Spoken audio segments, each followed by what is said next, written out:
એક જ ઠેકાણે તમે 3 કલાક બેસો, તાપ લાગે, એનું નામ તપ છે. તમે 3 કલાક કથામાં બેસશો, એને શું કહેવાય? એને તપ કહેવાય. એ 3 કલાક તમે ઘેર બેસજો, એને તપ નો કહેવાય, આને તપ કહેવાય. અહીંયા તમારું બેસવું એ તપ છે. અહીંયા તમારું કથા શ્રવણ કરવું એ તપ છે. અહીંયા તમારું ભગવાનનું નામ લેવું એ તપ છે.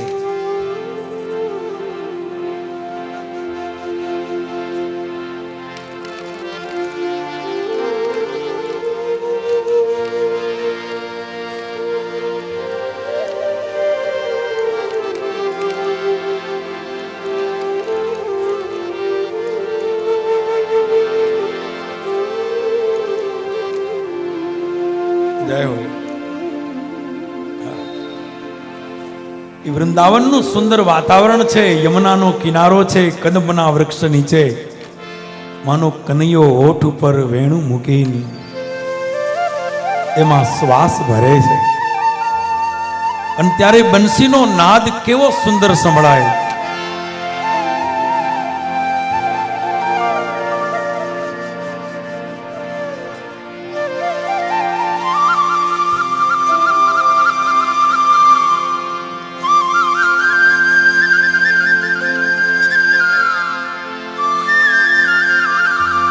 જય હો.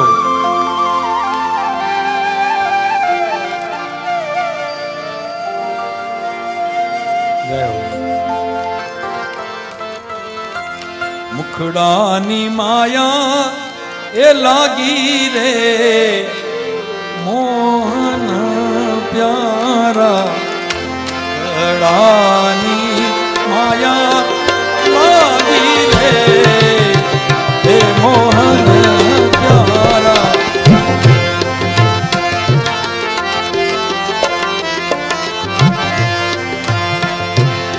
મીરાબાઈ નું ભજન છે. મીરાબાઈ ના કેટલાક ભજન ગુજરાતીમાં છે, નવાઈ લાગે. નતર મીડા મેવાડ ના હતા.